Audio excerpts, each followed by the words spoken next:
Hello everyone, welcome back to a new video. Today I want to pour a cake stand and I want to use the colors black and white. I already mixed my resin. I'm using here the Mastercast resin. You saw it maybe a little bit, but I'm starting with flicking some silver flakes into my molds. So I didn't want to have the center just with the blob. Currently, I really adore it when you just flick some flakes into your molds, and I think it's a nice effect where you have everywhere your glitters. So in this small mold, I had a little bit too much, so I took some out with some ducting tape. It is really working very well. And now I can start with my pour. I mixed some black mica into my Mastercast resin. So I'm using a thick viscosity or high viscosity resin, and I'm just pouring along the edges. So I'm using here the Geode molds from MoldsandShapes. I have the M size and I have the L size, and I think those two make a very beautiful cake stand.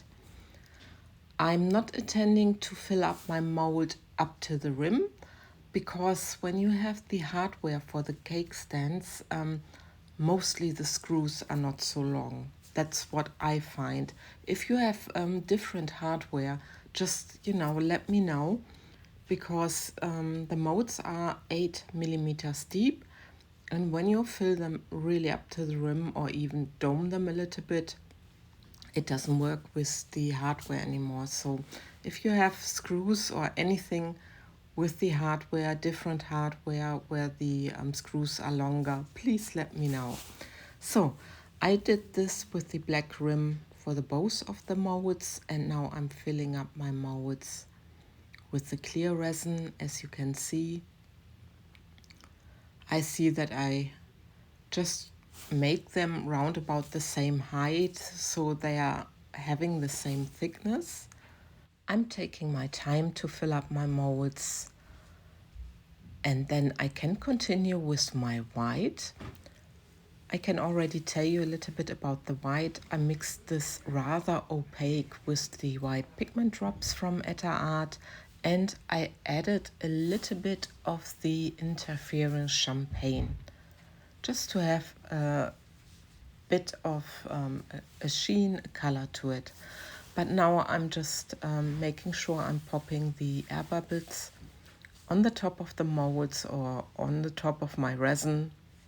Better said, not on the mold, because that would not be good. And then I can start with my white. So I'm giving it a quick stir again, because when you added mica, you always have the troubles, I call it troubles in brackets, that there could be little powder pieces still in your white. So now I'm just pouring it along the edges, and as you can guess, I want it to be a sort of web effect. So I have quite a lot of white, and I'm doing the same for the small one.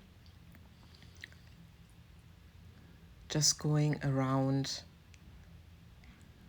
and I'm hoping I have enough color so that the resin can pull towards the center. I'm using all the white I mixed, but please don't ask me how much I mix. I always go by feeling, and mostly it works very well, but you will see later what happened with one of the molds. Anyway, now I'm using the rest of my black. The black, I don't know if I said this, the black is a mica powder. It's not a paste, just a normal mica powder. And I'm also pouring this on top of my white, just at the outer edges, till my black is completely gone as well. And then my resin can do its magic, or hopefully its magic. I'm gonna give it a little push again with the heat gun. I guess you will see it in a second, or when I do the time lapse, and then I'm really hoping that everything pulls toward the center. But there's my heat gun coming, and I'm just pushing it a little bit so it can work, so the resin gets a little bit warm and it can float better. And then I'm gonna show you a time lapse where you can see what the resin was doing.